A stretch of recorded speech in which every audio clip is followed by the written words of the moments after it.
Hey, it's Keto Granny. I want to talk to you about doing a meal prep. Doing a meal prep can make this diet so much easier for you.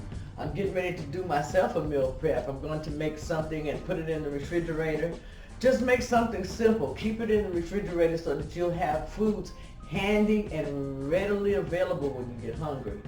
Making a meal prep and keeping it in the refrigerator, it's going to make a big difference. You don't have to make a full meal. You can make just some veggies, get you a bag of salad, and then go ahead and cook your meats. Keep them in a container in the refrigerator. It could be barbecue ribs, it could be chicken, it could be lamb, whatever you like. Go ahead and prepare it and put it in the refrigerator. So if you get hungry, you can just go in there and have some food.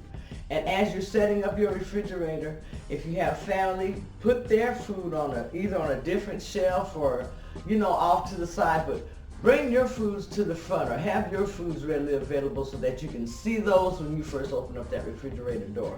You don't want to open up the refrigerator and see ice cream and things like that. If so, make it keto mason jar ice cream. Make you some of that and put it in the refrigerator.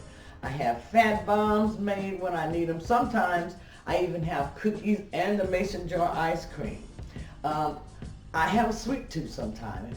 I get cravings because I have grandchildren here, and I go to the store and I'll buy them things like the Cheetos, the chips, if they want some cookies. And sometimes I may take a cookie. I may have a cookie. I will have a cookie. So whenever they're coming over, it's much easier for me if I have a meal prep done and I have something in the refrigerator that I can readily go and get. I keep things like cheese sticks. Make you some meat roll-ups and put them in the refrigerator. There are pork rinds. So all of that is very good as far as having snacks. But just think about yourself. Put yourself first as far as on your diet. Get your foods ready, have your foods readily available, and keto on.